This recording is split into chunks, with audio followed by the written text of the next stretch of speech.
A nation is judged by its elected leaders and their actions. The president should be held to a higher standard than the rest of us. Scratch your head and the memory flickers into life. Nigeria was once a peaceful country. Nigeria was once a safe country. Nigeria was once a prosperous nation. Nigeria was once the giant of Africa. Scratch your head again and remember how Nigeria was once a footnote in international press. Today, Nigeria is all over the internet for the wrong reasons. By now, you've got the idea of where I'm going. What follows makes for grim reading. If you're comfortable in your fool's paradise shell, don't bother to read on. But if you're disturbed by the dire situation in our country, read on and hear me loud and clear. From councillors to state and federal legislators, from governors to the president, Nigeria is ruled by low-life people with mentality of a retarded caveman. The acquiescence of oppressed Nigerians makes matters worse. They remain subservient, subhuman, and totally surrender to the tyranny of the few. Both leaders and the led live in fool's paradise. Our democracy is a fatal flaw. There are many dumb Nigerians than smart Nigerians. The results of our election show. Welcome to the new dark ages.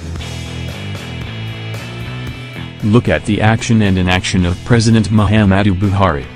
The action or inaction and absence of leadership in times of crisis and emergencies speak volumes to the type of president and government we have. It also sheds light on our stupidity as a people for electing fools. How can you describe the indifference of the president who chooses to preside over weddings when thousands of his citizens are murdered by his Fulani kinsmen herdsmen terrorists? What do you think of the president who prefers to attend weddings than go to funeral of his citizens? How can you explain or defend the priorities of a president who receives medical treatment abroad and flew his son to German hospital for treatment from injuries sustained on a jolly ride bike when hospitals and healthcare system in his country have completely collapsed?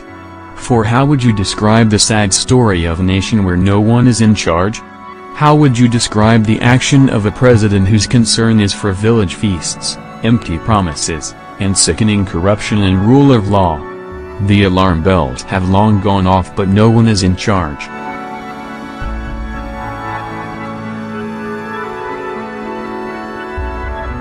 The word politics is derived from the poly, meaning many, Larry Hartiman reminds us, and the word ticks, meaning blood-sucking parasites, says Hartiman.